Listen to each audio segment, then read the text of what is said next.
Dear Papa Dudut, sumulat ako sa programa ninyong Barangay Love Stories dahil netong mga nakarang araw ay sobrang lungkot ko.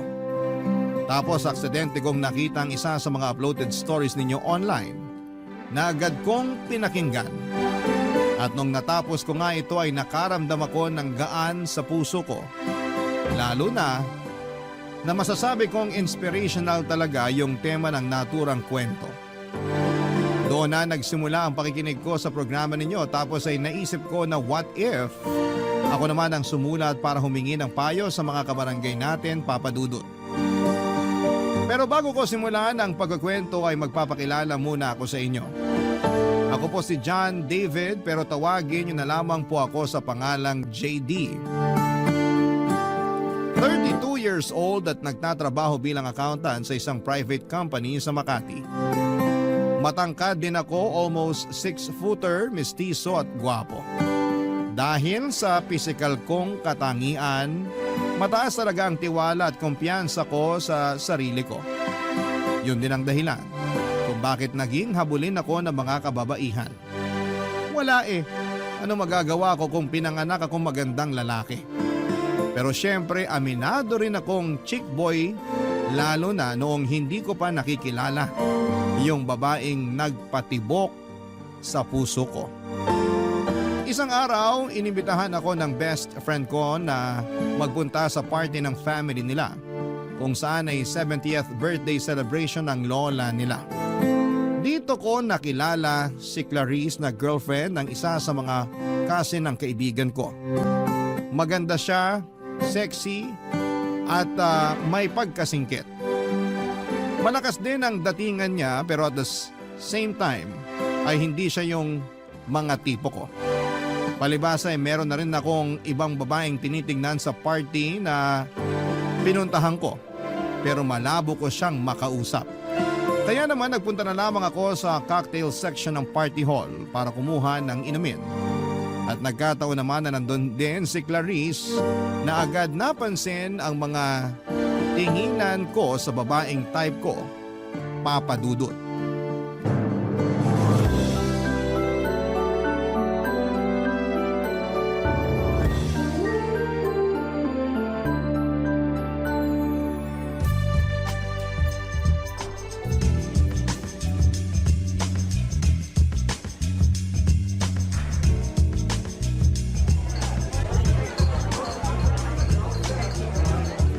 JD, tama? Oo, ikaw si Clarice? Ako nga. Pansin ko kanina pa nang lalaki ang mata mo kakatitig kay Yela. Yela who? Ayun oh. Ah, nahalata mo pala. Masyado ka namang observant. Of course. Simula kasi nang ipakilala ka sa akin ng boyfriend ko kanina. Hindi ka na nawala sa isip ko. Uy, bad yan. Baka magkasala ka sa boyfriend mo. As if naman magagawa akong magloko Swerte ko na sa kanya, no? Anong ibig mong sabihin? Sabi na kayo talagang mga lalaki yung totoong chismosa. Ikaw naman?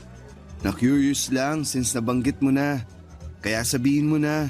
Siyempre, napaka-gentleman niya. Kung tratuhin niya ako, malayong malayo dun sa ex-boyfriend ko na kulang na lang gawing punching bag mukha ko dahil sa hilig manuntok. Dati nga yata ang pangarap maging professional boxer tapos ako yung ginawang sparring mate. Aray, abusado pala yung ex mo. Buti na lang iniwalayan mo na siya. Yeah, pero mantakin mo umabot pa kami ng 5 years. 5 years? Natiis mo yun? Oo, mahal ko Kahit naman sino basta mahal mo yung tao, mabubulag ka sa mga red flags nila. Ah, basta ako. Pinakamatagal ko ng relasyon, 3 buwan. Talaga? Relasyon ba tawag doon or what? Madali kasi ako magsawa sa babae. Gusto ko nagpapalit agad. Hindi ko kaya magtiis sa isang relasyon kapag di na ako masaya. Yan talaga ang mga salitaan ng mga certified chick boy. Wala tayong magagawa. Pinanganak tayong gwapo at habulin ng mga babae. Ay nako, pero sa nakikita ko, ikaw naman yung maghahabol sa babae. Balita ko kasi may pagka man-hater yang si Ella. NBSB din, kaya good luck sa'yo kung paano mo popormahan. Ganun ba? E di pag naging kami, ibig sabihin ako yung magiging unang boyfriend niya. Ganun na nga. Naniniwala naman ako makukuha ako loob niya kasi Lahat ng babae nahuhulog sa akin. Tingnan mo ikaw, na-attract ka nga sa akin, di ba? Huwag mo nga sabihin yan, baka may makarinig sa'yo. Ikaw ang may sabi na simula nung ipakilala ka sa akin ng boyfriend mo, di na ako maalis sa isip mo. Kanina yun, hindi na ngayon. Mahal ko yata boyfriend ko, no? Whatever you say. Basta, sinasabi ko sa'yo, liligawan ko at mapapasagot ko yung si Ella. Good luck ulit, pero ano bang nakita mo sa kanya? Don't get me wrong, maganda naman siya, pero ang baduy po, Morma. Sabi ng boyfriend ko, ganyan na raw si Ella kahit ng mga bata pa sila. Mahinhin, dalagang Pilipina. Yun nga yung nagustuhan ko sa kanya eh. Kasi karamihan sa mga babaeng nakikilala ko, nagpapakita agad ng motibo sa akin. Kumbaga, sunggab ng sunggab agad. Pero si Ella, kakaiba sa lahat. Kaya nakuha niya talaga atensyon ko. Excited na ako kung paano mo mababali ang sumpa ng pagiging NBSB ni Ella. Kaya nga tulungan mo ako. Anong gusto mong gawin ko? Kunin mo number niya para sa akin. Sure, hihingin ko sa boyfriend ko.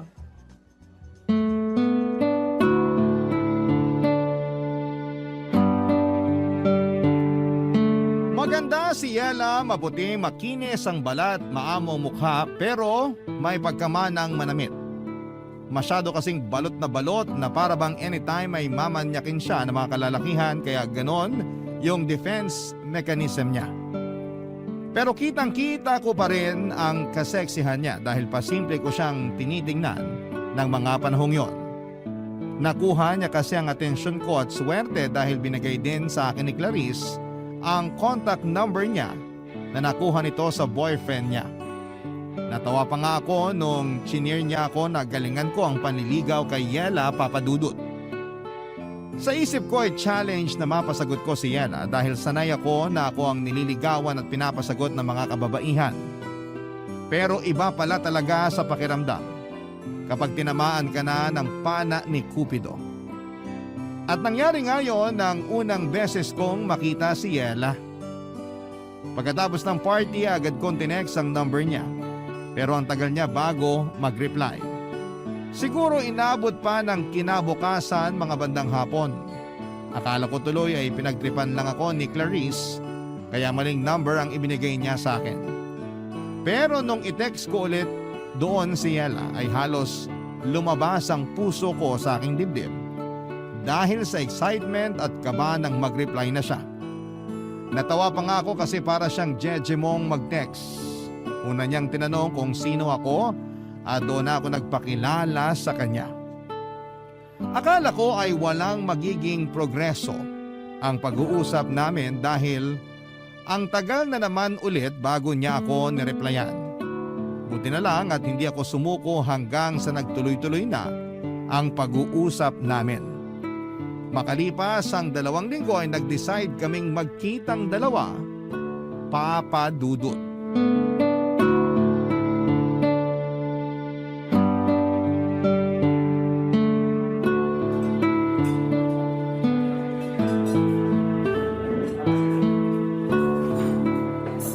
So, kay Clarice mo pala nakuhang number ko Oo, kinuha niya sa boyfriend niya na pinsan mo.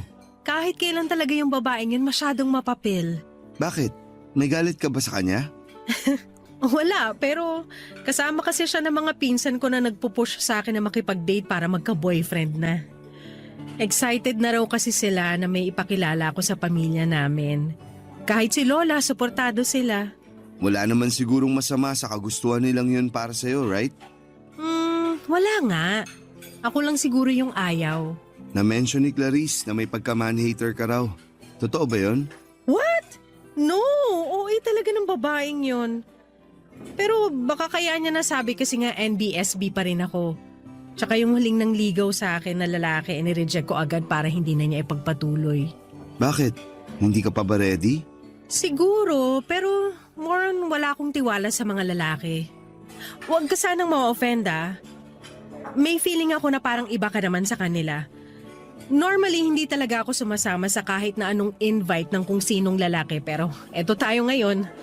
Pumayag ako mag-usap tayo sa text at magkita ngayon. Hindi naman ako na-offend, pero pwede bang malaman yung rason mo? Kasi karamihan sa mga lalaki manloloko.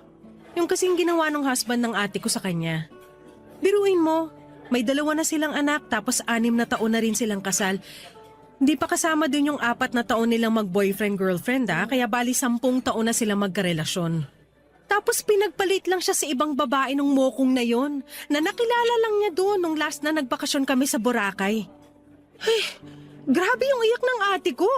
Kasi pinili talaga nung husband niya yung babaeng yon kesa sa kanila ng mga anak niya. Mali nga yung husband ng ate mo kasi hinayaan niyang masira yung pamilya nila. Pero di naman lahat ng lalaki katulad niya, Yela. Hindi ko naman nila lahat pero kasi... Ay, nung nakaraan lang, yung pinsan naming babae nag-share ng problema sa akin. Close kami nun kaya ako agad yung takbuhan kapag may problema, lalo na pag nagkakalabuan sila ng boyfriend niya. Same problem sa ate ko. Iniwan din siya at pinagpalit sa iba pero ang malupit, binuntis pa siya. Grabe! Awang-awa ako dun sa pinsan ko, para ko na yung kapatid. Hindi niyo na ba nahabol yung lalaki? Paano namin nahabulin bigla na lang naglaho na parang bula? Bakit ganyan kayo mga lalaki, ha? Bakit madali sa inyong iwanan at ipagpalit yung mga asawa at girlfriend nyo sa ibang babae? Kahit bagong kilala nyo pa lang. Sandali. Bakit parang kinorner mo naman ako sa tanong mong yan? Sagutin mo na lang, total lalaki ka naman. Gusto ko lang maintindihan kung ano yung tumatakbo sa isip nyo. Hindi naman ako magsasalita para sa karamihan ng mga lalaki. Kasi magkakaiba naman kaming tao. Sa bagay, bakit mo nga ba naisip na tanungin ka? Sa lagay parang sinabi ko na rin na katulad mo yung mga manlolokong yun. Hindi ka naman siguro manloloko, no? Siyempre hindi. Nirerespeto ko yung mga babae. Dahil may mga kapatid din akong babae. At higit sa lahat, takot ako sa karma. Sakaling magloko ako sa magiging girlfriend ko.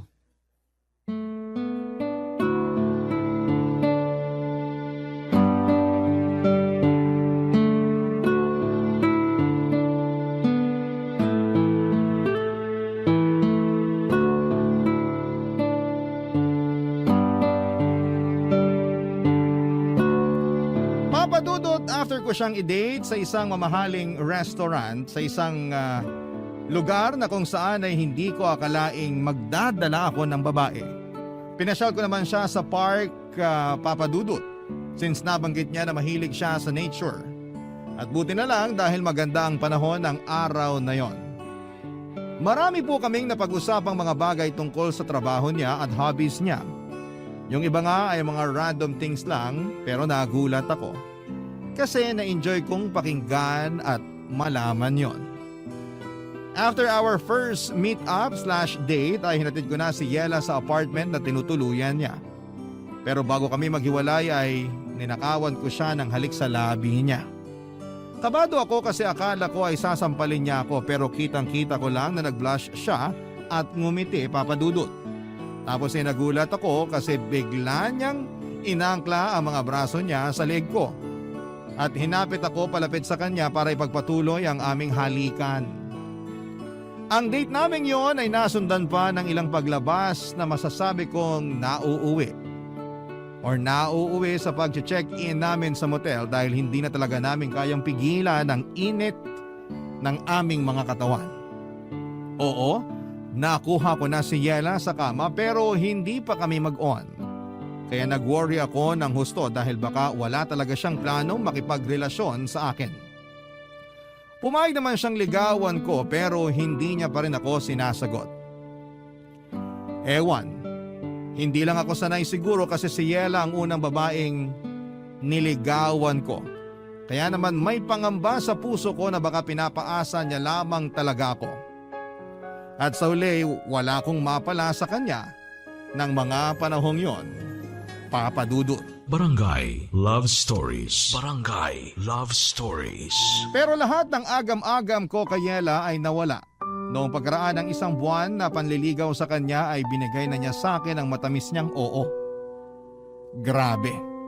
Pakiramdam ko ako na ang pinakamaswerteng lalaki sa mundo dahil girlfriend ko na siya, Papadudot. Sa sobrang saya ko noong sinagot niya ako sa isa sa mga date namin, nilibre ko yung mga katabi naming table na kumakain. Wala sobrang in love ako kay Yela at ang sarap-sarap nito sa pakiramdam. Ilang larawan ko yon na para bang hindi na nakasayad sa lupa ang aking mga paa at nakalutang na ako sa ulap, Papa Dudut. Noong naging mag-on kami ni Yela ay doon ko na-discover na marami pa rin kaming pagkakaiba. At dahil nga may pagka-introvert siya, hindi ko siya mayayang pumunta sa mga bar para mag-relax at uminom ng kaunti. Kaya ang ending ay tropa ko na lamang ang niyayaya ko o kung hindi naman sila available ay nagsusolo na lamang ako. Pinapayagan naman ako ni Yela kasi hindi naman siya mahigpit, which I like dahil ayoko nung pakiramdam na kinokontrol ako. Masaya na rin naman ako na may kaunting lungkot kasi sana naman kahit papaano ay subukan man lang niyang makisama sa mga trip ko, Papa Dudut.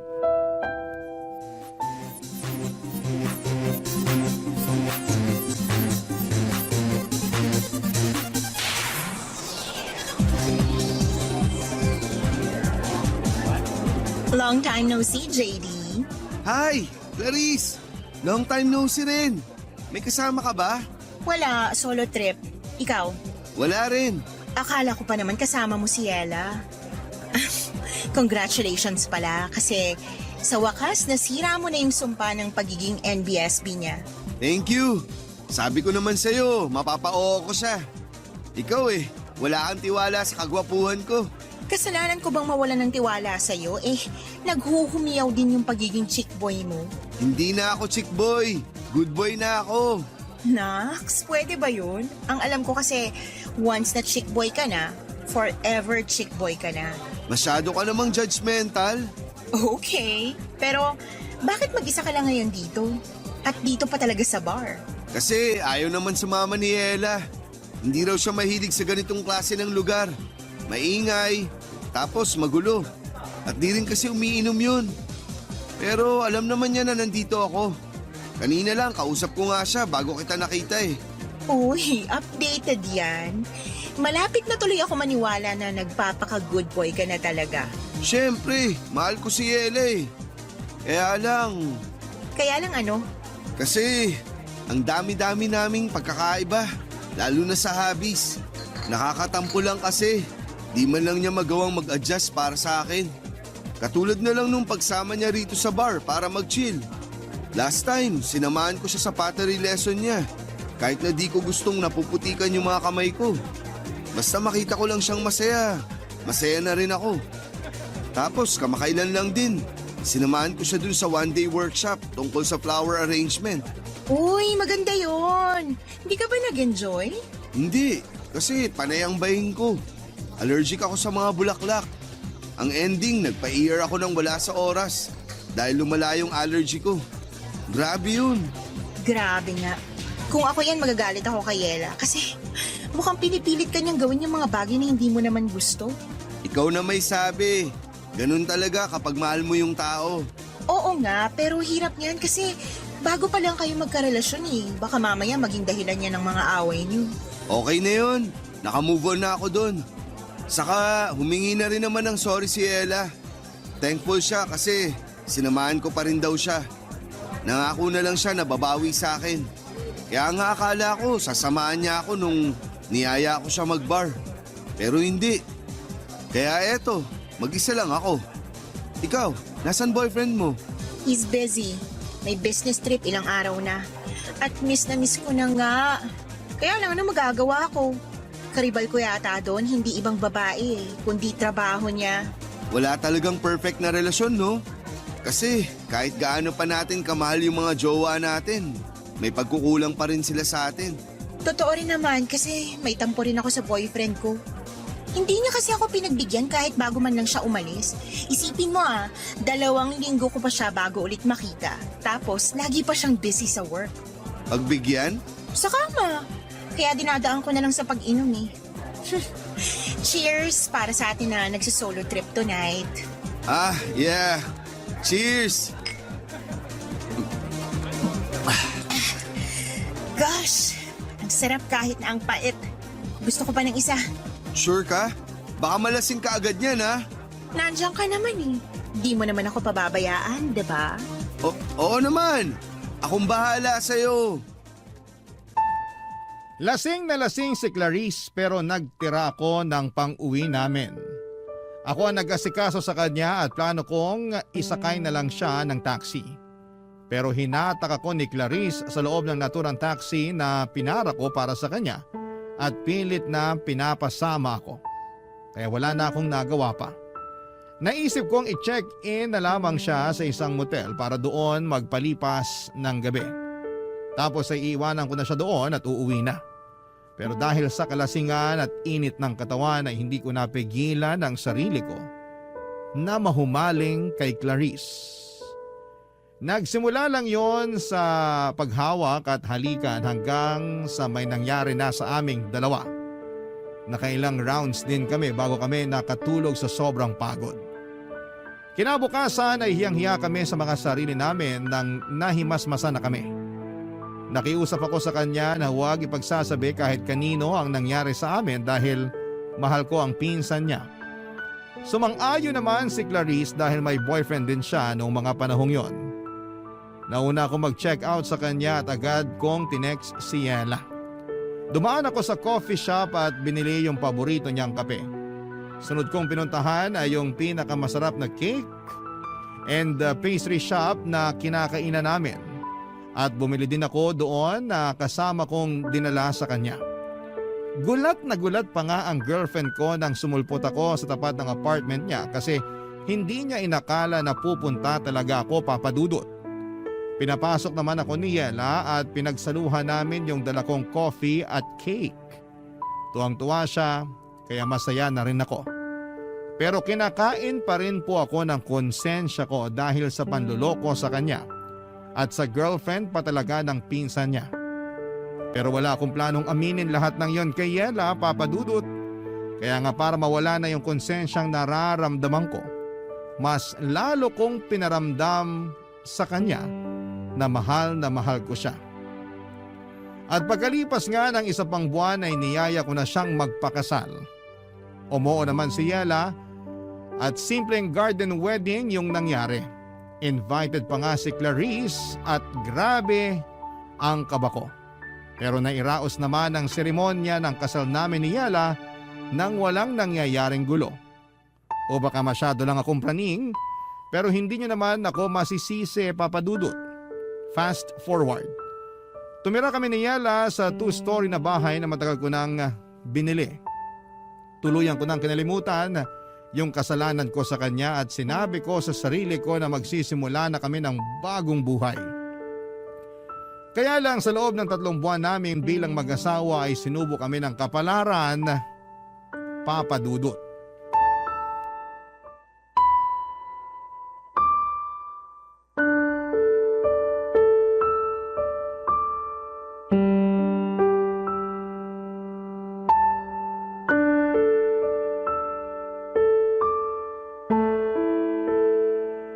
Negative na naman, babe.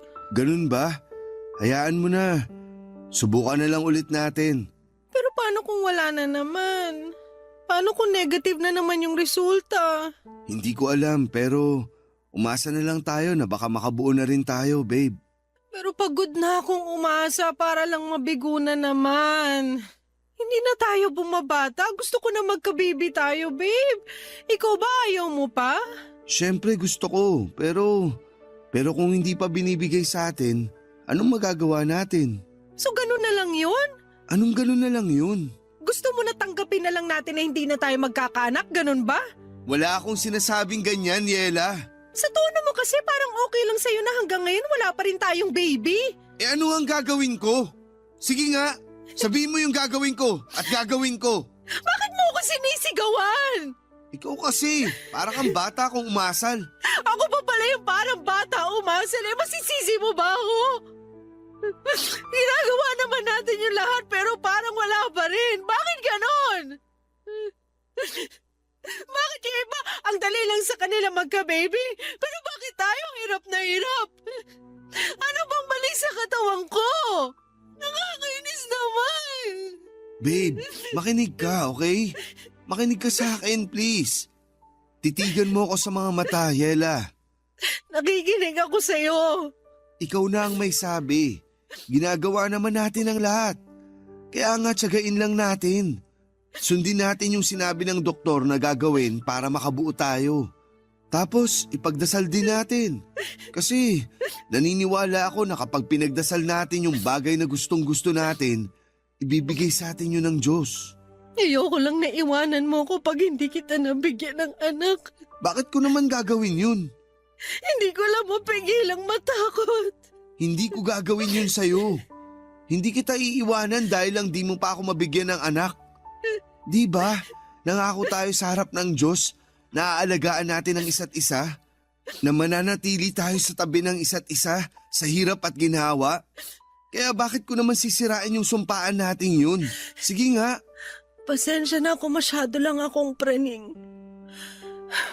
Ayoko lang masira yung pamilya natin, lalo na nagsisimula pa lang tayo. Hindi masisira ang pamilya natin kahit naabutin pa tayo ng ilang dekada na mag-asawa. At kung kalooban ng Diyos na hindi tayo magkaanak, di pa rin kita iiwan, babe. Mahal na mahal kita. Ikaw yung babaeng pinili kong makasama habang buhay. Kaya tutuparin ko yung pinangako ko sa'yo nung kasal natin. Mahal na mahal din kita. At ikaw din yung lalaking gusto ko makasama habang buhay. Kaya salamat, babe. Kasi napanatag na yung kalooban ko. Mabuti naman. Halika nga, yakapin kita. Huwag mo na munang isipin na wala pa rin tayong baby hanggang ngayon, ha? Buo naman yung pamilya natin, kahit wala tayong anak. Saka malay mo, binibigyan lang tayo ni God ng mahaba-habang time para masolo ang isa't isa bago tayo maging ganap na magulang. Kaya huwag ka na masyadong mag-alala. Sana nga ganun lang yun. Sana nga pansamantala lang yung hindi natin pagkakaroon ng baby. Kasi ready na naman tayo maging magulang, kaya sana pagkalooban na tayo. Basta, huwag lang tayong tumigil sa pagdadasal. Naniniwala ako na nakikinig siya sa atin. Hindi lang si Yela ang frustrated ng mga panahong yon dahil ako rin, Papa Dudut. Gustong gusto ko na rin kasi na magka-baby, lalo pa't hindi na ako bumabata pa. I'm already 31 that moment at yung ibang batchmate ko ay may 2 o 3 anak na. Malaki rin ang pagsisisi ko kasi sana noon pa lamang ay nakilala ko na si Yela para maaga kaming nakapagsimula ng pamilya. Tapos kung kailan pwede na ay saka naman kami hindi magka-baby. Sa kabila ng lahat ay alam kong mas matindi yung lungkot na nararamdaman ng misis ko dahil hindi niya ako mabigyan ng anak. Kaya nga imbes na sisihin siya sa bagay na hindi rin naman niya kontrolado, inunawa ko siya ng husto, inalagaan at minahal, Papa Dudut. Sa kabila ng paulit-ulit naming pagkabigo na magkaanak ay hindi pa rin kami sumuko ni Yela. Regular kaming nagpapakonsulta sa doktor at sinusuyod ang lahat ng pwedeng makatulong sa amin. Ganon din na sinusunod ang mga payo ng mga eksperto. Pero higit sa lahat ay natutunan naming lumapit sa Panginoon para ipanata ang pagkakaroon namin ng anak. Nandun yung bumibisita kami sa mga kilalang simbahan para magdasal sa mga santo nila na tuparin ang tanging hiling naming mag-asawa upang mas makumpleto na ang pamilya namin. Mahirap pero nandun yung pag-asa na isang araw ay diringgin din ng langit ang aming dasal na magkaanak na, Papa Dudut. Barangay Love Stories. Barangay Love Stories. Pagkalipas ng 2 buwang pamanata at pagdarasal na sana'y mabuntis na si Yela, ay sorpresa niya ako isang umaga ng magandang balita. Kakatapos lang niyang magpiti noon at ayon sa resulta ay buntis siya, Papa Dudut. Buntis ang misis ko. Kaya naman sobrang saya namin. Nag-aayakan pa nga kami mag-asawa at nagpasalamat sa may kapal dahil sa blessing niya sa pamilya namin. Bigla kaming nabuhayan ng loob dahil sa paparating naming baby. Sa katunayan ay bilang excited parents ay hindi na kami magkanda o gaga sa pagpaplano ng mga gamit na bibilhin at bagay na gagawin kapag pinanganak na ang aming anghel. Kaya lang ay hindi na yon natupad dahil pagkalipas lamang ng 2 linggo ay dinugo na si Yela at nalaglag ang baby namin. Masakit mawalan ng anak. Kahit na sabihin ninyong dugo pa lamang yon at hindi pa naman nagtatagal simula nang mabuo sa sinapupunan ni Yela. Pero matagal namin siyang hinintay at kinasabikang dumating. Kaya ganoon na lamang ang hinagpis naming mag-asawa nang maagang bawiin sa amin ang aming anak, Papa Dudut. Pagkalipas ng 2 buwan ay sinubukan ulit naming magka-baby at positive ulit si Yela. That time ay mas iningatan na namin ang pagbubuntis niya pero pagkalipas lang ng 1 buwan ay muling nalaglag ang baby namin. Lugmok na lugmok kaming mag-asawa at hindi ko makausap ng matino si Yela. Hanggang sa bigla na lamang pumasok sa isipan ko yung kasalanang nagawa ko kay Yela. At ewan ko ba kung bakit ko biglang chinat sa messenger si Clarice para maglabas ng nararamdaman sa kanya. Kinomfort naman niya ako at aaminin kong gumaan ng feelings ko ng panahon na yon. Hindi ko na lamang namalaya na mas madalas ko na pala siyang kinakausap kesa sa misis ko, Papa Dudut.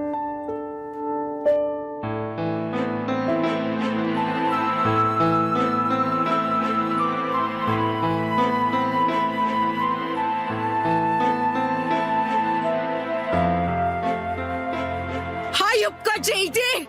Ano to? Ano to? Yela, ano ba? Bakit mo binato sa akin yung cellphone mo? Nakuha mo pa magtanong? Galing mo rin umarteng inosente, ito lang ginagawang kademonyo, ano? Hindi ko alam yung sinasabi mo.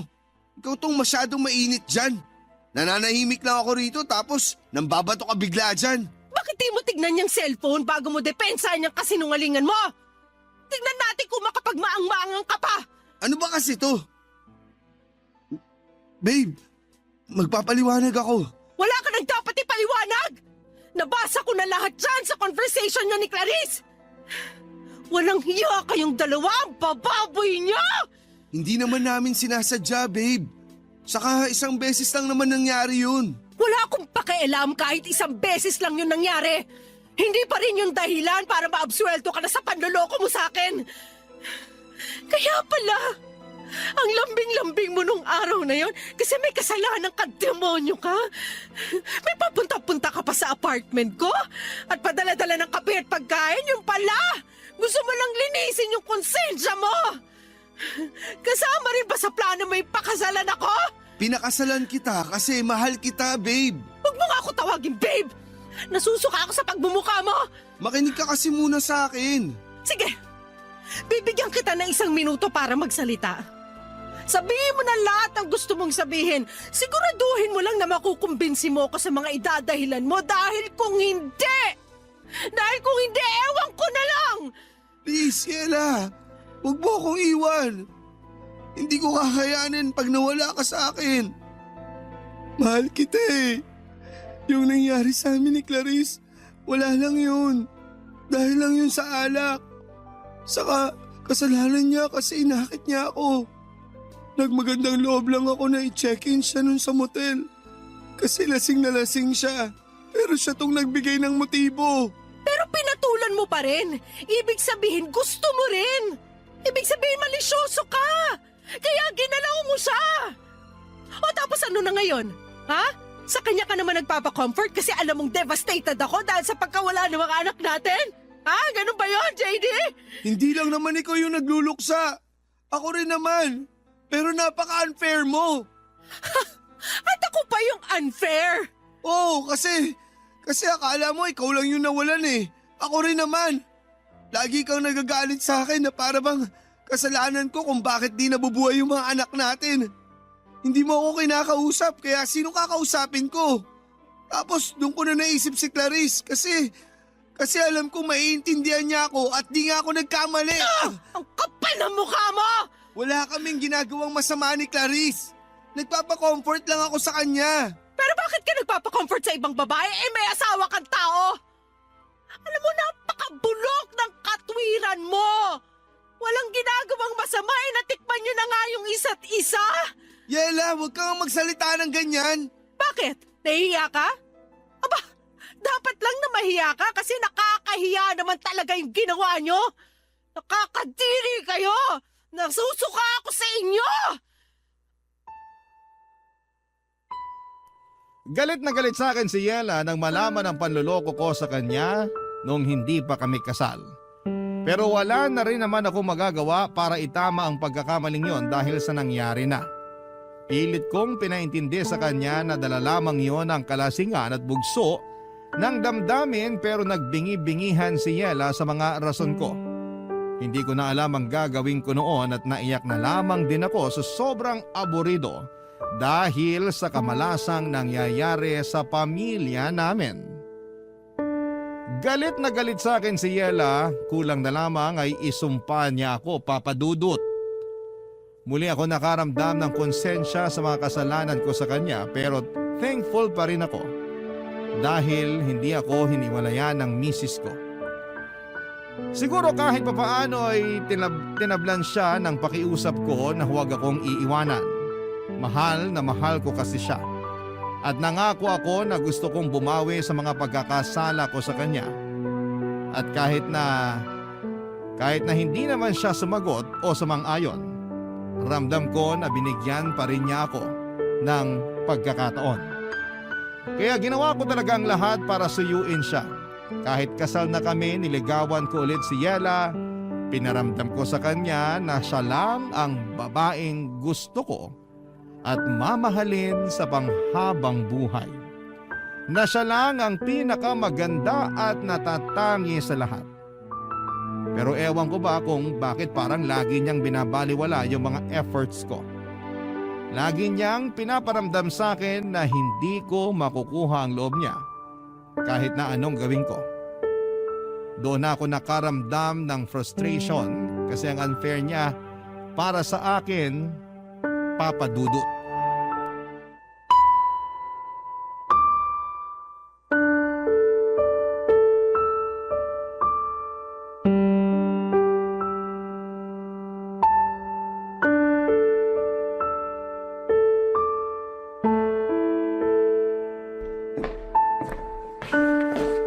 Babe, pinagluto kita ng paborito mong sopas. Ito dinalan kita. Lapag ko lang dito sa may tokador. Kain ka na. Salamat pero ayoko. Wala rin naman akong gana. Ay, pero hindi ka rin nagapunan kagabi. Natulog ka lang kasi sabi mo wala ka rin gana. Kailangan mong kumain kahit konti dahil iinom ka pa ng gamot. Ilang araw na yung lagnat mo. Pwede ba iwanan mo na lang ako kasi lalong sumasama pakiramdam ko sa ingay mo eh. Dami mong sinasabi na iinis ako. Nag-aalala lang naman ako sa'yo. Wala akong pakialam. Yela naman, di mo kailangang sumigaw. Naririnig naman kita eh. Kung naririnig mo naman pala ako, edi sana kanina ka pa umalis. Nag-aalala nga ako sa'yo kasi ilang araw ka nang may sakit. Kaya hindi ka gumagaling kasi ang tigas ng ulo mo. Mas gusto ko nga na hindi na ako gumaling para mamatay na lang din ako katulad ng mga anak natin. Huwag mo namang sabihin yan Sasabihin ko yung gusto kong sabihin dahil ito yung nararamdaman ko. Pagod na ako, JD. Pagod na akong pakisamahan ka sa isang bubong dahil ang asawa na kita. Sinubukan ko naman na patawarin ka. Nabigyan ka ng tsansa na bumawi pero sa tuwing nakikita kita, naaalala ko yung pagtataksil mo sa akin. At wag mo na rin subukan mga tuwiran dahil hindi na inuubra sa akin, hayop ka. Ay, pero ginagawa ko naman lahat, di ba? Bumabawi ako. Nagsisisi. Pinaparamdam ko sa'yo na ikaw lang yung mahal ko. Akala mo ba sapat na yon? Kasi kung oo, di sana nawala na tong pait at bigat na nararamdaman ko sa dibdib ko. Sana kung ganun lang kadali ang lahat, matagal na kitang napatawad pero hindi eh. Hindi nga ako makahinga ngayon dahil sa matinding galit kaya pwede ba? Lumayas ka na sa harap ko! Hindi ko kailangan ng pag-aalala mo!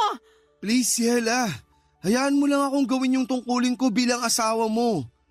Hayaan mo akong alagaan ka. Sige na. Kumain ka na para makainom ka na ng gamot. Sabi ayoko niyan! Bakit mo ginawa yun? Nag-aaksaya ka ng pagkain!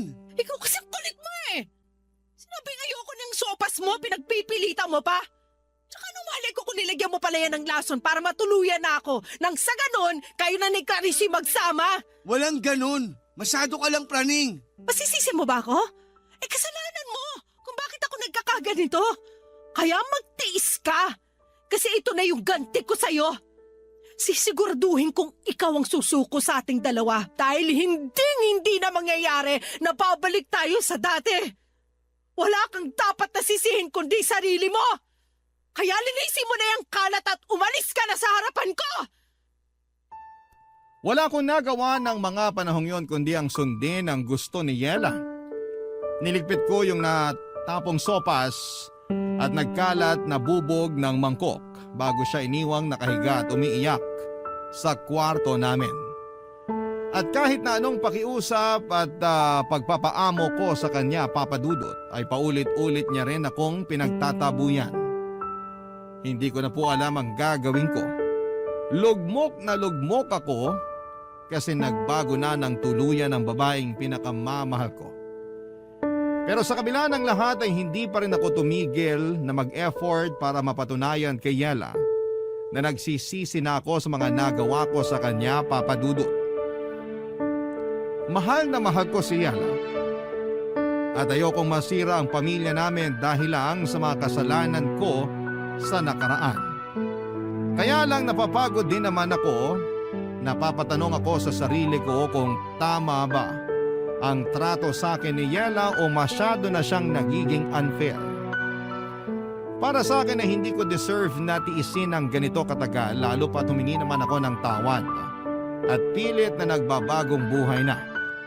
Sana po ay mapayuhan ako ng mga kabarangay natin sa problemang pinagdadaanan ko, Papa Dudut. Hanggang dito na lamang po ang sulat ko and thank you in advance. Sakali pong mapili po ninyong i-ere ang aking kwento. God bless and more power sa Barangay Love Stories. Ang inyong forever kapuso at ka-barangay, JD. Dear Papa Dudut, hindi raw matatawag na pamilya ang nakatira sa isang bahay kung hindi sila binubuo ng tatay, nanay at mga anak. Ayun nga lang ay hindi lahat ay binigyan ng kakayahan na magkaanak. Hindi lahat ng mag-asawa ay maswerteng nabibigyan ng pagkakataon na magkaroon ng masayang pamilya. Papa Dudut, tawagin niyo na lamang po ako sa pangalang Alma, 41 years old at nakatira dito sa Makati. Nagtatrabaho ko noon sa bangko kung saan ko nakilala ang asawa kong si Oscar. Siya rin ang dahilan kung paano ko na-discover ang inyong programa na Barangay Love Stories. Dahil ito raw ang paborito niyang programa sa Barangay LS 97.1. Manager siya noon sa bangko at isa naman akong accountant. Nagsimula kami bilang isang mabuting magkaibigan dahil siya halos ang nag-train sa akin noong bago pa lamang ako. Nagsimula rin kasi siya sa pagiging accountant bago na-promote bilang manager. Marami din kaming napagkakasunduan nung magkaibigan pa lamang kami ni Oscar. Pati nga pagdating sa pagkain ng maanghang, parehas din kami ng hilig ni Oscar. Kaya naging madalas noon ang tuksuhan sa opisina sa aming dalawa. Tuksuhan na nauwi sa relasyon at masayang pagsasama bilang mag-asawa.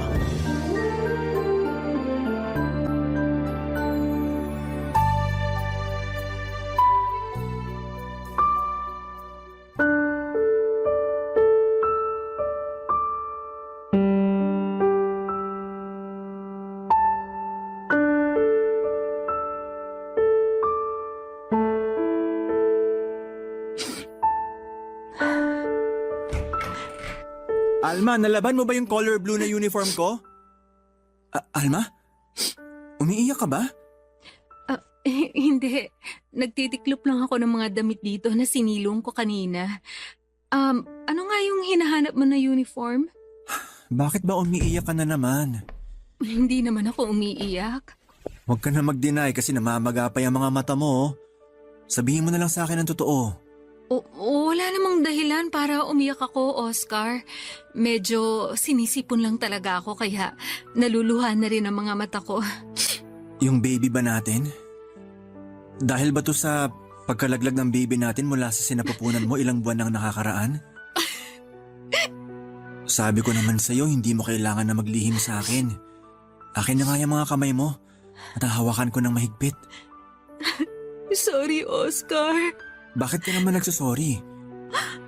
4 na buwan na kasi ang nakakalipas mula nang makunan ako.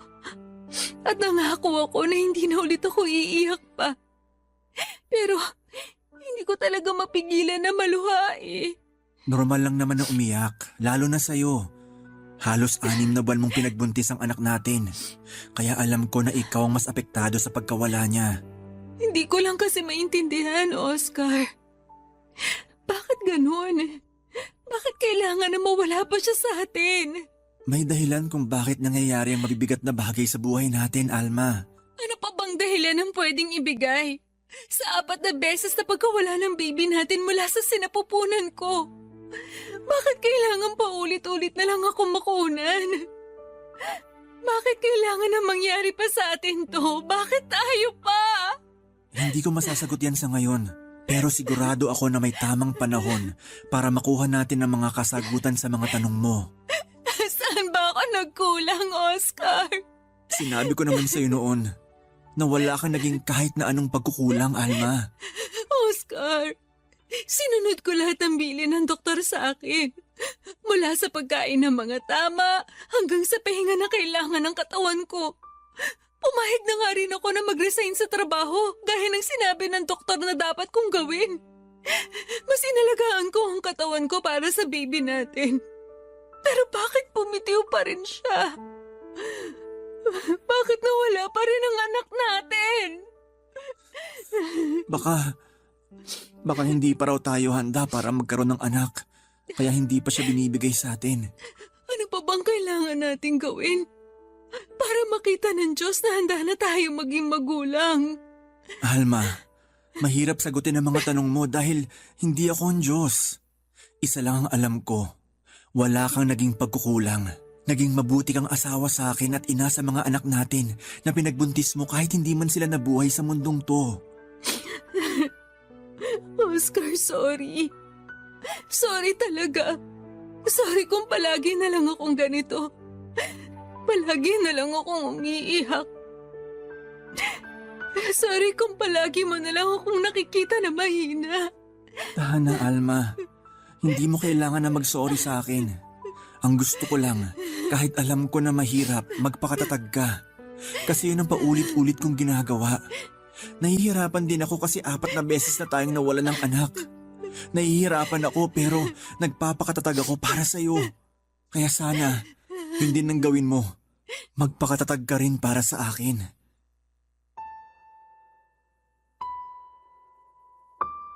Papa Dudut, walang perpektong tao at wala ring perpektong relasyon. Pero lahat ay ginawa namin pareho ni Oscar para talagang magkaroon kami ng maayos na pagsasama.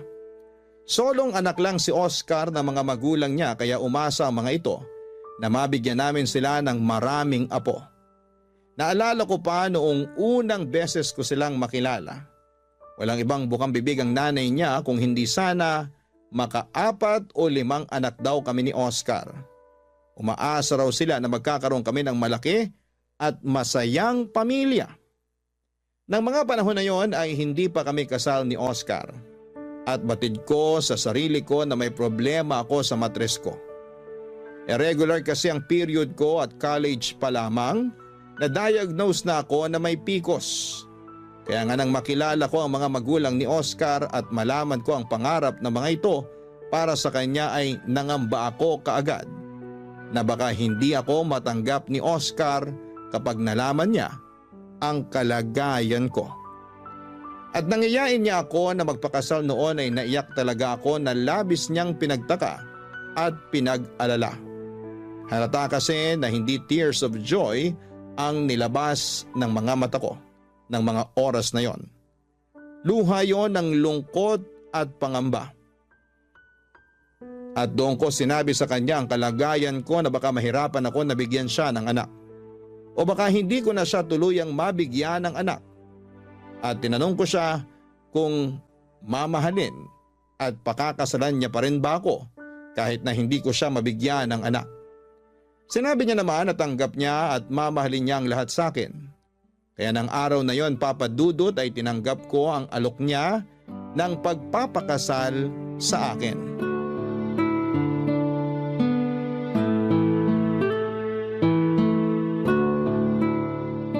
Alma, ang sarap nitong niluto mong sinigang ah. Talaga?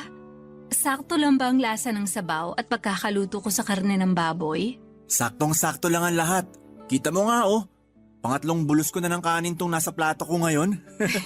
Ganyan ka naman talaga kumain kapag sinigang ang ulam. Kasi paborito mo yan. Pero iba talagang pagkakaluto mo ngayon. Sobrang sarap talaga.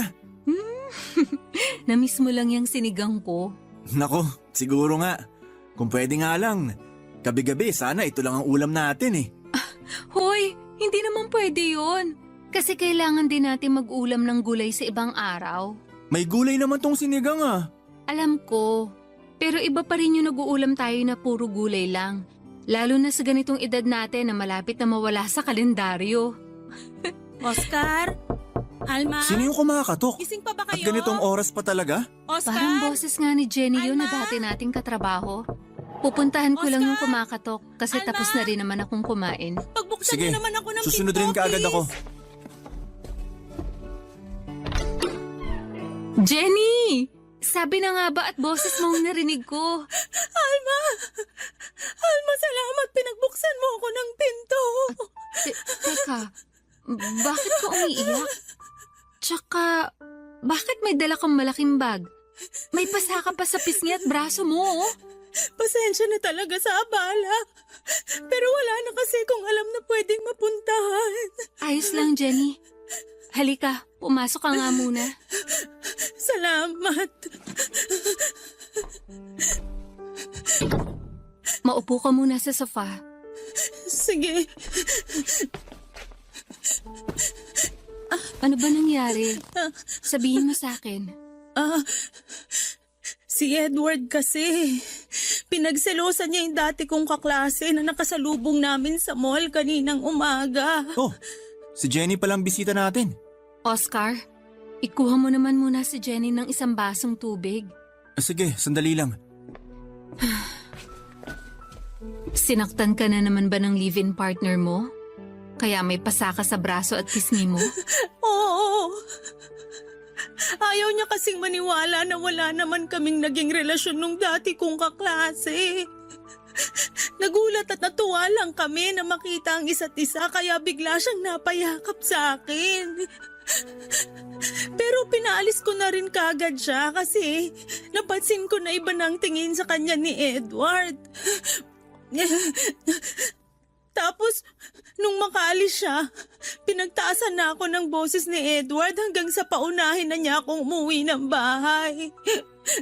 Nung makauwi naman si Edward, lasing na siya. At doon na niya ako sinimulang sigawan at saktan. Eto na ang tubig, Jenny.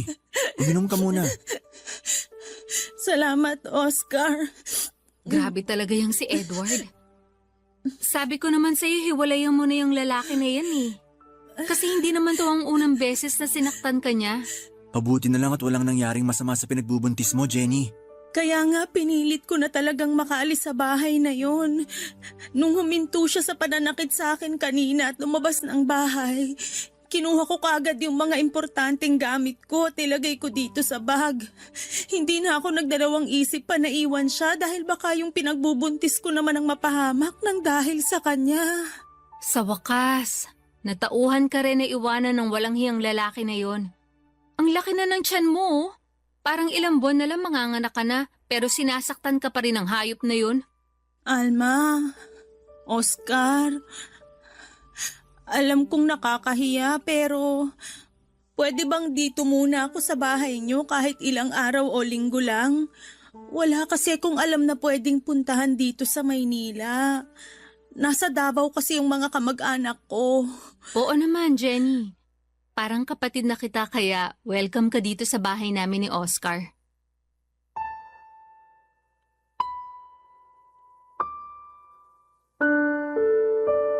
Papadudot, bago kami magpakasal, ginamot ko muna ang PCOS ko at nagpa-regular check-up ako sa isang OBGYN. Gusto ko kasi na maayos kong maibigay ang sarili ko sa magiging asawa ko. Mahigit na 1 taon na gamutan hanggang sa maging regular na ang buwan ng dalaw ko. At sabi ng doktora ko noon na mas naging maayos na raw ang matres ko. Kaya naman nang magpakasal kami ni Oscar ay medyo buo na ang loob ko na mabibigyan ko na siya ng anak. Pero hindi pa rin pala naging madali ang proseso. Lalong tumibay ang pagdududa ko sa sarili ng 4 na beses na akong makunan. Sobrang bigat noon kasi pakiramdam ko. Naging pabaya akong ina. Kahit lahat ng payo ng doktor ay sinusunod ko naman. Mula sa minor exercise na kailangan kong gawin, mga gamot na kailangan kong inumin at pagpapahinga para sa katawan ko. Hanggang sa pati na ang pag-resign sa trabaho ko ay sinang-ayunan ko rin. Lahat ng effort at sakripisyo ko ay nakita yon ni Jenny na kaibigan at dati kong katrabaho. Bago siya umalis sa bangko kung saan kami nagkakilala ni Oscar, siya ang pinaka naging malapit na kaibigan ko. Kaya naman alam niya lahat ng tungkol sa kwento ng relasyon namin ng asawa ko. At hindi talaga kami nagdalawang isip na tulungan siya, Papa Dudut. Barangay Love Stories. Barangay Love Stories. Papa Dudut, naunang magtrabaho si Jenny sa bangko kung saan kami nagkakilala ni Oscar noon. Kaya naman nauna rin talaga silang maging magkaibigan. At masasabi ko na si Jenny ang naging tulay para maging malapit kami noon ni Oscar sa isa't isa. At kahit sa ibang bangko na siya nagtatrabaho noon, siya pa rin ang kinuha naming maid of honor sa kasal naming mag-asawa. Nung minsan kausap ko noon si Jenny, naikwento niya sa akin ang tungkol sa pagiging seloso at mapanakit ng live-in partner niyang si Edward. Pero hindi ko inakala na darating sa puntong pupunta siya sa bahay namin na maraming pasa sa mukha at katawan. Pinayuhan namin siyang magsampa ng kaso o kahit na ipabarangay ang kinakasama niya, pero ayaw niya na raw ng mas malaking gulo. Nakiusap na lamang siya na tumuloy sa amin hanggang sa makapanganak siya. Nagsilay ng isang napaka-cute na baby girl si Jenny, Papa Dudut. Malusog ito at kamukha talaga ng kaibigan ko kahit baby pa lamang ang anak niya. 2 buwan pa ang lumipas ay nagpaalam si Jenny na magtatrabaho sa Taiwan at iiwan muna sa amin ang anak niya. May kamag-anak daw kasi itong nagtatrabaho doon at nag-alok ng mabilisang proseso kay Jenny para makapagtrabaho din doon. Ang sabi niya ay magpapadala daw siya ng panggasto sa oras na maging maayos na ang sitwasyon niya doon. Kaya pumayag na rin kami ni Oscar. Maayos ang komunikasyon namin sa unang ilang buwan niya sa Taiwan. Hanggang sa hindi na namin siya muli pang nakausap. May nakarating na lang na balita sa amin na nakapag-asawa na siya ng ibang lahi at hindi pinaalam sa lalaki ang tungkol sa anak niya. Kaya naman sa halos 9 na taon ay kami ang nag-alaga sa anak ni Jenny na si Lotlot.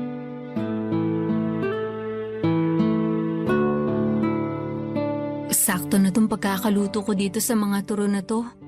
Para sa merienda ni na Lotlot at Oscar mamaya. Pauwi na rin siguro ang mga yon.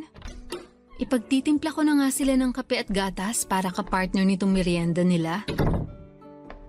Nay! Nakauwi na po kami ni Tatay! Mabuti naman at nandito na kayo sa bahay. Mukhang saktong uwi namin kasi nakahanda na dito sa lamesang merienda namin. Tama ka dyan, kaya umupo na kayo dyan sa harap ng lamesa para sabay-sabay na tayong makapagmerienda. Wow! Turon! Saging na may langka ang laman ng turon na yan, Lotlot. Alam ko kasi na yun ang paborito mo. Opo, Nay! Thank you po! Walang anuman, anak. Oh, kumain ka na. Sige po, Nay! Kumusta naman ba ang mga grades ni Lotlot, Oscar? Ito ang card ng grades niya sa iba't ibang subject. Matataas lahat ang nakuha niya. Patingin nga ako. Aba! Matataas nga tong grades mo, Lotlot. Siyempre po kasi lagi po ako nag-aaral. Kung nandun ka lang kanina, ikaw yung bubulungan ng teacher niya na si Lotlot daw ang pinakapaborito niyang estudyante sa klase niya. Pabulong niya lang sinabi kasi baka raw marinig ng ibang magulang na nandun sa classroom. Pero ilang beses niya talagang binidang pagiging tahimik pero bibo ng anak natin. Ang galing naman talaga ng anak namin. Sobrang nakaka-proud. Ginagawa ko po yun para lagi kayong proud sa akin ni tatay. Palagi naman kaming proud sa iyo, anak. Pero sayang talaga at hindi ako ang kumuha ng card mo kanina. Ang sakit kasi talaga ng puson ko dahil unang araw ng dalaw ko ngayon. Mabuti na lang at pinayagan na mag-leave sa trabaho ang tatay mo ngayon. Aliw na aliw nga po si tatay sa classroom namin kanina eh. Talaga? Opo, kasi may mga kaklase ako na tatay din nila yung kumuha ng card nila. Yung mga tatay po nila yung kakwentuhan ni tatay kanina. Nakakatuwa lang kasi akala ko talaga ako lang ang lalaking pupunta dun kanina. Marami-rami rin pala kami. Aba, marunong ka na rin makipagkwentuhan sa ibang mga magulang ha? Nawala na talaga ang pagiging tahimik mo, Oscar. Mababait din kasi yung mga nakilala ko doon, kaya napakwento talaga ako. Kumusta na palang pakiramdam mo ngayon? Mas maayos na kaysa kanina. Hindi na ba masyadong masakit ang puson mo? Hindi na kasing sakit nung kagaya kaninang umaga. Magpahinga ka na lang ulit mamaya. Ako na lang ang magluluto ng pagkain natin para sa hapunan. Hindi na, ayos lang ako. Kaya ko namang mag-asikaso ng hapunan mamaya. Hayaan mo nang ako ang gumawa nun at magpahinga ka na lang muna. Tama po si tatay, Nay. Tutulungan ko po siya kaya huwag niyo na pong alalahanin ng pag-aasikaso ng hapunan. Magpahinga na lang po kayo at sisiguraduhin ko na masarap ang ulam na iluluto namin ni tatay. Di ba po, tay? Siyempre naman anak. Lalo na kapag katulong kita sa pagluluto mamaya. Wala naman po akong assignment ngayon eh. Kaya tutulungan ko po talaga kayo. Ipagluluto po natin si nanay ng masarap na hapunan. Ay, naku talaga tong anak ko. Napakalambing kahit kailan. Pahakap nga ako. Papadudod, sinubukan namin na kontakin ang ilang kakilala ni Oscar na nagtrabaho din sa Taiwan. 2 taon na noon si Lotlot at gusto lang naming malaman kung ayos lang ba ang kalagayan ni Jenny. May isang pinsan doon si Oscar na nakausap namin sa Facebook at pinakita namin ang picture ni Jenny. At kinumpirma niyang yun nga raw. Ang nakita niya na naglalakad sa loob ng isang mall kasama ng isang lalaki na ibang lahi. Nakita niya rin na malaki na ang tiyan ni Jenny at halatang nagdadalang tao ito. Nakiusap kami sa pinsan ni Oscar na sa susunod na makita si Jenny, magpakilala siya na pinsan ng asawa ko at tanungin kung anong plano sa anak niyang si Lotlot. Muli raw nag-cruise ang landas nila sa isang lugar sa Taiwan at ginawa niya ang pakiusap namin. Wala raw noong kasama si Jenny kaya nagawa itong kausapin ng pinsan ni Oscar. Nagsorry raw si Jenny sa pinsan ng asawa ko at sinabing wag raw sanang sasabihin sa asawa nito ang tungkol kay Lotlot. Dahil hindi raw alam ng asawa ni Jenny na may anak na siya. Sinabi rin daw ni Jenny na sa amin na lamang daw si Lotlot dahil baka hindi ito matanggap ng asawa niya. Nasaktan kami noon para kay Lotlot. Kaya naman mula noon ay mas tinuring na talaga namin na parang tunay na anak si Lotlot.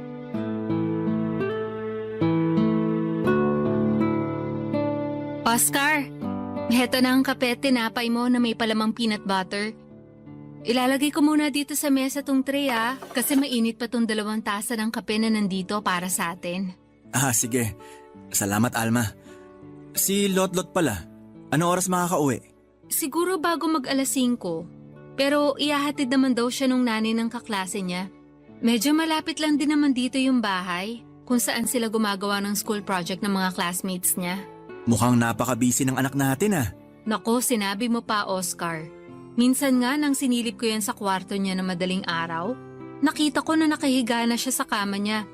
Malalim na ang tulog pero may hawak pa na libro. Sinabi ko na sa kanya noon na iwasan ang pagbabasa ng libro habang nakahiga Pero talagang dinadala niya hanggang sa kama niya ang pagre-review niya. Malapit na rin kasing exam nila, di ba? Oo, sa susunod na linggo na.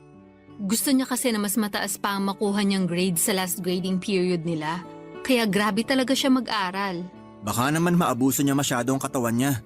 Sinabi ko naman na okay na yung grades na nakuha niya nung nakaraan. Hindi niya na kailangan na mas taasan pa ang lahat ng yon.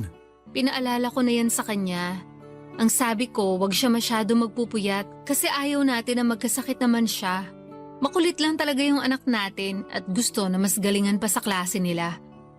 Pero wag kang mag-alala, palagi ko naman chine-check ang oras ng pagtulog niya eh. Minsan lang kapag nagigising siya ng madaling araw, inaaral niya ulit ang huling libro na huling binasa niya. Yun ang kwento niya sa akin na minsan mag-usisa ako kung bakit may hawak siyang libro habang nakahiga sa kama niya at malalim na ang tulog. Mukhang kailangan ko na mag-isip ng regalo para sa darating na recognition day niya. Alam mo ba na dapat sasabihin ko na sa'yo yan? Kasi sigurado ako na maraming medalya na naman ang isasabit natin sa kanya. Pero hindi naman mahilig sa material na bagay si Lotlot eh. Baka mag-request lang siya na mamasyal tayo, manood ng sine at kumain sa labas. Tama ka dyan. Kasi dun pa lang sobrang saya na ng Alma? anak natin. Oscar, Boses ni Jenny nandiyan yun ba ah. kayo? Anong masamang hangin na nagdala sa kanya Alma? dito sa bahay natin? Pagkatapos ng 9 na taon. Sasamahan na kitang pagbuksan siya ng pinto. Mabuti pa nga. Kasi baka hindi ko mapigilan ng sarili ko at kung ano pa Oscar? masabi ko sa kanya. Alma! Nandyan ba kayo? Kasi... Ay, mabuti naman at nandito kayo ngayon sa bahay nyo. Anong kailangan mo? Ayan kagad talaga ang tanong? Hindi ba pwedeng kumustahin mo muna ako, Alma? Ang lakas naman ng loob mo na sabihin sa harap namin yan. Ikaw ba? Nagawa mo bang kumustahin kami o si Lotlot sa loob ng 9 na taon? Kaya nga nandito ako ngayon, di ba? Dahil sa anak ko. Anak mo na kami ang nagpalaki at kinilala bilang mga magulang niya. Kasi yung tunay na nanay niya, nawala ng pakialam sa kanya. Alam ko naman ang naging pagkakamali ko. At nandito ako ngayon para itama ang lahat ng yon. At sa tingin mo talaga may itatama ka pa? Alma, Hindi ko naman talaga ginusto na iwanan sa inyo ng matagal yung anak ko. Kinailangan ko lang talaga ng oras para aminin sa asawa ko yung tungkol sa kanya. Pero ngayon, tanggap na niya ang lahat sa akin kaya pwede ko nang kunin ang anak ko. Ay teka! Wow! Ganun na lang yon ha? Alma, kumalma ka muna. Jenny, hindi mo pwedeng basta kunin na lang sa amin ang bata. At bakit hindi? Kahit pagbali-balik ta rin niyo ang mundo, ako pa rin ang nanay niya. Magkano bang kailangan niyo ha? Kwentahin niyo ang lahat ng nagastos niyo sa anak ko at babayaran ko. Kahit kailan, hindi mababayaran ng pera ang ginawa namin pag-aalaga at binigay namin pagmamahal kay Lotlot. Kaya umalis ka na dito, Jenny. Kasi hindi ko ibibigay sa iyo si Lotlot. Hindi mo makukuha sa amin ang anak ko. Hindi mo siya makukuha sa akin dahil ako na ang nanay niya. Ako na, Jenny! Ako na!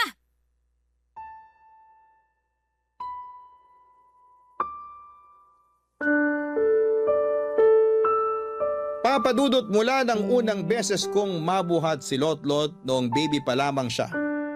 Parang nabuhay ang pagiging pusong nanay ko. Alam kong hindi ko siya anak pero nang mga oras na yon, pakiramdam ko ay para sa akin siya. Kaya nga ako talaga ang unang pumayag nang sabihin ni Jenny na sa amin muna ang anak niya habang nagtatrabaho siya sa malayo. Alam ko na mali kasi na hindi naman niya kami kamag-anak pero may parte sa sarili ko noon. Ang humihiling na sana'y hindi na muli pang balikan ni Jenny ang anak niya. Kaya naman nang makarating sa amin ang balita mula sa pinsan ni Oscar na tinatago pala ni Jenny sa asawa niya na may anak siya. May sama ako ng loob pero medyo natuwa din ako. Kasi pakiramdam ko, doon na natupad ang pangarap ko na magkaroon kami ng anak ng asawa ko. Hindi man ako nagluwal kay Lotlot at hindi man namin siya kadugo ay tunay na anak naman ang turing namin sa kanya ng asawa ko. Kaya sabi ko sa sarili ko na ipaglalaban ko ang karapatan ko sa kanya sa abot ng makakaya ko. Barangay Love Stories. Barangay Love Stories. Papadudot alam ng anak-anakan ko na si Lotlot na hindi kami ang tunay niyang mga magulang. Nasa grade 3 siya noon nang umuwi siya ng bahay na umiiyak at tinatanong sa amin kung totoong ampon lang daw ba siya. May mga nambubuli daw kasi sa kanya sa school at sinasabi na hindi namin siya anak. Hindi kagad ako nakasagot pati na ang asawa kong si Oscar at saglit pa kaming nagkatinginan. Bigla namang yumakap si Lotlot at sinabi niya na kahit totoo ang sinasabi ng mga kaklase niya na hindi kami ang tunay niyang mga magulang ay hindi mapapalitan ng kahit na sinong tao ang pagmamahal niya para sa amin. Doon namin inamin ang totoo sa kanya, Papa Dudut. Pero sinabi lang namin na nasa malayo ang tunay na nanay niya at nagtatrabaho. Hindi kami nagsalita ng kahit na anong masama tungkol kay Jenny dahil ayaw namin magtanim ng sama ng loob sa kanya si Lotlot. Kaya naman nang minsan pang pumunta si Jenny sa bahay namin at nakita niya si Lotlot, hindi na ito nagulat nang magpakilala si Jenny na nanay nito. Pinakita kasi namin sa bata noon ang mga litrato namin ni Jenny kaya alam nito ang itsura niya. Nang araw na yon, ay may kasama ng barangay tanod si Jenny para kunin ang anak niya. Nagbanta pa ito na magdedemanda sa oras na hindi pa namin ibigay ang bata sa kanya. Kaya naman sa kabila ng malakas na pag-iyak ni Lotlot ay binigay na namin siya ni Oscar sa tunay na nanay niya. Papa Dudut, dinala siya ni Jenny sa probinsya nila sa Davao kasama ang asawa nito at 2 nilang anak. Nung unay nakakapag-text at nakakatawag pa sa amin si Lotlot hanggang sa tuluyan na kaming mawala ng komunikasyon sa kanya.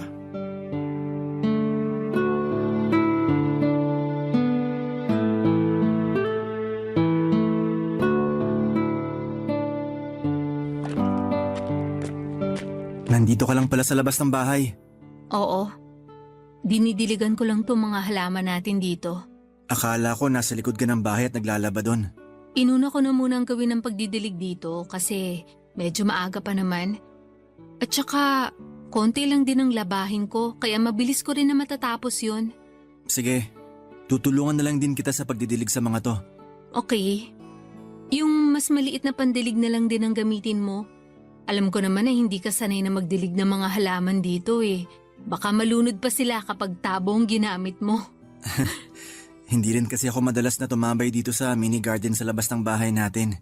Oo, kasi ang madalas na kasama ko dito, si Lotlot. Alma, Sorry, Oscar. Alam kong nangako ko na hindi na ako iiyak pero sobrang namimiss ko na kasi ang anak natin. ako rin naman. Araw-araw kong namimiss si Lotlot. Ang laki nang nagbago sa bahay natin, no? Oo. Kahit ganun pa rin ang itsura, nagbago naman yung sigla. Dahil hindi na natin naririnig ang malalakas na tawa ni Lotlot. Siya lang kasi ang nagbibigay ng sigla at kulay sa bahay at buhay natin. Nang dahil kay Lotlot, naramdaman natin kung paano maging magulang. Kung paano magkaroon ng isang tunay na pamilya. 1 taon na rin pala mula nang malayo siya sa atin. Halos 1 taon na rin natin siyang hindi nakakausap. Alma, sigurado naman tayo na nasa mabuti siyang kalagayan. Kasama niya ang tunay na nanay at mga kapatid niya. Oo, pero sana hayaan din ni Jenny na makita at makasama ulit natin ang bata. Alam niya naman na sobrang napamahala sa atin si Lotlot. Huwag niya sanang ipagdamot yung konting oras na pwede natin makausap ang anak natin. Siguro gusto niya lang na mas makilala siya ni Lotlot bilang nanay nito. Na mas makapag-focus ang bata na makilala siya ng pamilya niya. Hayaan na lang muna natin dahil sigurado ako na magbibigay din siya ng oras na makasama ulit natin si Lotlot. Sana mag-upload na ulit ng bagong picture si Jenny na kasama si Lotlot. Halos ilang buwan na rin kasi mula nang huli siya mag-public post ng picture nila ng family niya. Namimiss ko na makita si Lotlot kahit sa mga picture lang sa Facebook. Alma? Jenny? Anong ginagawa mo dito? Gusto ko sana kayong makausap.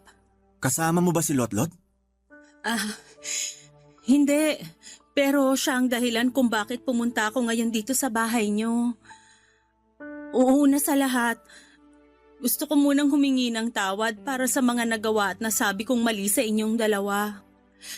Alam ko naman na hindi ko dapat nilayo sa inyo si Lotlot. Alam ko na sobrang minahal niyo ang anak ko na parang tunay niyo na ring anak. Gusto ko lang talaga na mas mapalapit kagad ang loob niya sa amin kaya umuwi kami ng Davao. Sorry talaga. Sa totoo lang, nasaktan talaga ako sa ginawa mo. Pero pilit kong inintindi ang lahat. Inintindi ko kasi pareho tayong nanay ni Lotlot. Kaya malaki ang pasasalamat ko sa inyong mag-asawa, lalo na sa iyo, Alma. Para sa pag-aalaga at pagmamahal na binigay mo sa anak ko. Lumaki siyang napakabuting bata at walang galit sa akin. Dahil yun daw ang sinabi mo sa kanya. Alam kasi namin na darating ang araw na babalik ka at magpapakilala sa anak mo. Kaya sinabi namin sa kanya na kahit na anong mangyari, huwag siyang magtanim ng sama ng loob sa'yo. Salamat. Salamat talaga sa inyo. Pero Jenny, kasama mo bang lumawas ng Maynila si Lotlot? Pwede ba namin siyang makita o kahit madalaw man lang? Oo, pwede niyo siyang dalawin o puntahan. Nasa Maynila rin siya pero nakakonfine siya sa ospital dahil sa sakit niya na bone cancer. Stage 4. Papadudot noong nakakausap pa namin sa text at tawag si Lotlot. Madalas niyang ikwento na napakabait daw ni Jenny sa kanya. Pati na ng asawa nito at 2 anak. Kaya naging panatag ang kalooban namin na nasa mabuti siyang kalagayan. Pero pagkalipas ng 1 buwan na hindi na ulit nakapag-text o nakatawag si Lotlot sa amin. Nung una'y nag-aalala talaga ako dahil wala na akong naging balita pa sa kanya. Nakablock kasi ako sa Facebook ni Jenny. Kaya naman gumawa ako ng dummy account. At nang makita ko sa mga public posts niya, ang mga pamamasyal ni Jenny kasama ang asawa nito, si Lotlot at 2 pang anak ay naging panatag na ang loob ko kahit na papaano. Inisip ko na lamang na ang mahalaga ay masaya si Lotlot kasama ang tunay na nanay niya. Pinilit kong makontento sa mga nakikita ko na public post ni Jenny kasama si Lotlot sa Facebook. Ang hindi ko inaasahan, yung biglang pagdating ni Jenny sa bahay namin para sabihin na may taning na ang buhay ng pinakamamahal namin na si Lotlot.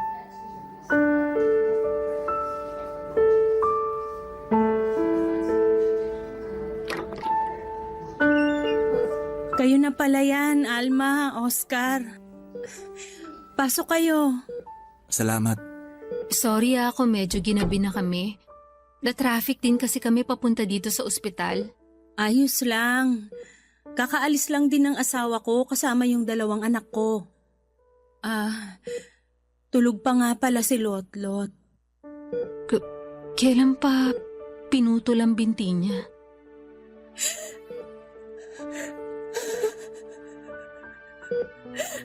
2 months ago. Umasa kasi kami na kahit paano, mapipigilan pa ang pagkalat ng cancer sa katawan niya. Maliit na chance, pero meron. Yun ang sabi ng doktor. Kaya pumayag kami na putulin yung kanang binti niya kahit alam naming mahirap yun para kay Lotlot.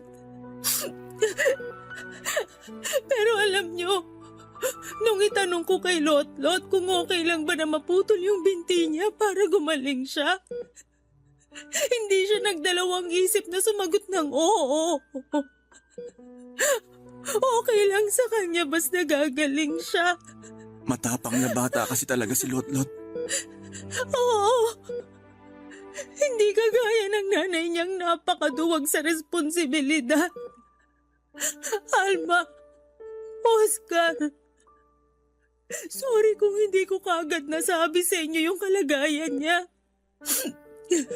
Natakot din kasi talaga ako. Natakot na baka magalit kayo sa akin at sabihin niyo na hindi ko siya inalagaan ng maayos. Masyadong mabilis yung pangyayari. Nasa stage 3 na yung bone cancer niya nung ipa-check up namin siya. Masyado ring magulo yung isip ko noon kaya hindi ko na talaga alam kung anong gagawin ko noon. Pero nung sabihin ng doktor na nasa terminal stage na yung cancer niya, alam ko. Alam ko na kailangan niyo nang malaman yung tungkol sa kalagayan niya. Sorry. Sorry talaga. Gustuhin ko mang magalit. Wala na akong lakas para maramdaman pa yon, Jenny. Ang gusto ko na lang ngayon, makasama si Lotlot.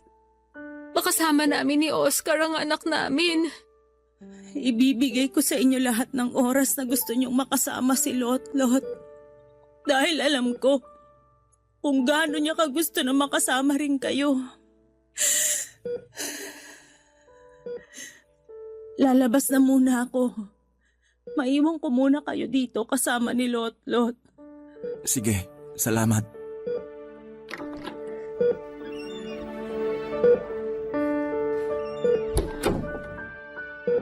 Oscar, ang laki na nang nagbago sa itsura ng anak natin. Sobrang payat na siya. Tsaka ang putla ng mga labi niya. Sana mas maaga ko siyang naalagaan. Sigurado ako na paulit-ulit niya tayong hinahanap noon. Tatay Oscar? Nanay Alma? Kayo po ba yan? Lotlot, anak! Kami to. Kami to ng nanay Alma mo. Nananaginip po ba ulit ako? Anak, hindi to isang panaginip lang. Totoo na nandito kami ng tatay mo sa tabi mo. Kami talaga to, Lotlot. Eto, hahawakan ko ang kanang kamay mo. Hindi nga po ako nananaginip. Totoo po na nandiyan kayo ni tatay ngayon. Nararamdaman ko po ang higpit ng hawak niyo sa kamay ko at init ng palad niyo, Nay. Sobrang na-miss ko po kayo. Miss na miss ka rin namin. Kung alam mo lang, Lotlot. Nay, Tay, wala na nga po pala akong kanang binti. Hindi ko na po magagawang makipaglaro ng habulan sa inyo. Ayos lang, anak. Palagi na lang kitang bubuhatin kapag naglalaro tayo. Salamat po talaga kasi tinalaw niyo po ako ngayon dito. Palagi ko po kasing napapanaginipan na kasama ko kayo. Pero ngayon, totoong nandito na po kayo sa tabi ko. At kahit kailan, hindi na kami mawawala ng tatay mo sa tabi mo. Kaya magpalakas ka, Lotlot. Magpalakas ka para sa amin. Mahal na mahal ko po kayo. Mahal na mahal ka rin namin, anak. Sobra. Kung alam mo lang, napakalaki ng pasasalamat namin sa Diyos kasi binigay ka niya sa amin. Kaya sana patuloy ka magpalakas. Dahil gusto ka pa namin makasama na mas matagal ng tatay mo. Magpalakas ka, anak, ha? Magpalakas ka para kina nanay at tatay.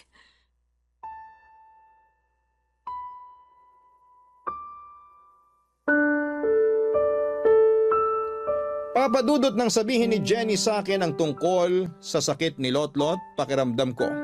Ako yung nabigyan ng taning ang buhay. Ang hirap maghanap ng mga salitang pwede kong sabihin kay Jenny noon kasi nilalamo na ako ng matinding kalungkutan. Kaya naman kinabukasan ay kagad naming pinuntahan ni Oscar ang ospital para dalawin si Lotlot. Grabe ang pagpigil ko ng mga luha nang makita na putol na ang kanyang binti. Pero mas nagpigil ako ng mga luha nang makita ko ang ngiti sa maputla niyang mga labi sa kabila ng kanyang pinagdadaanan. Isang buwan na lang daw ang natitira sa panahon na pwede pa naming makasama si Lotlot. Kaya naman halos hindi talaga ako umalis sa tabi niya. Hinayaan naman ako ni Jenny na mag-alaga kay Lotlot hanggang sa huling sandali ng buhay niya. Mula sa isang buwan na taning sa kanya ng doktor ay halos 2 buwan ko pang nakasama at naalagaan si Lotlot. Ang halos 2 buwan ng buhay ko na puno ng saya at pighati ng tuluyan na kaming iwanan ni Lotlot. Naniniwala ako, Papadudot, na ang presensya ng bawat tao ay may dahilan sa buhay ng iba. Kaya siguro naiwan sa amin si Lotlot noon ay para maramdaman ko kung paano ang maging isang nanay ng mga panahon na yon. Siya ang naging sagot sa lahat ng matinding kalungkutan na pinagdaraanan ko noon nang dahil sa presensya ni Lotlot. Napuno ng saya ang 9 na taon ng buhay ko na kasama siya. Akala ko ay pangmatagalan na pagluluksa ang mararamdaman ko nang dahil sa pagkawala ni Lotlot. Pero makalipas ang 5 taon mula nang siya'y magpaalam, dininig ng Diyos ang napakatagal na naming ibinagdarasal ng asawa kong si Oscar. At sigurado ako na tinulungan ako ni Lotlot na ibulong sa Diyos na pagbigyan ang matagal ko nang ipinagdarasal. Ang magkaroon kami ng sariling anak. Dahil ngayon habang sinusulat ko ang kwento naming ito ay mag-4 na buwan na akong nagdadalang tao. Napakalaki ng pasasalamat ko sa biyayang ibinigay sa akin ng Diyos. Dahil sinabi ng doktor na malusog ang baby na nasa sinapupunan ko. Kaya sisiguraduhin ko na pupunuin namin ang pag-aalaga at wagas na pagmamahal ang anak namin sa oras na isilang ko siya. Gaya ng ginawa namin sa unang anak namin na si Lotlot. Umaasa ako na kahit papaano ay may maiwang aral at inspirasyon ang kwento kong ito, Papa Dudut. Inspirasyon na maikli lamang ang buhay ng tao, kaya sulitin po natin ang bawat oras na pwede pa nating makasama ang mga mahal natin sa buhay. Hanggang dito na lamang po ang sulat ko. Mabuhay ang Barangay Love Stories at naway patuloy na mamayagpag ang Barangay LS 97.1. Ang inyong forever kapuso at kabarangay, Alma.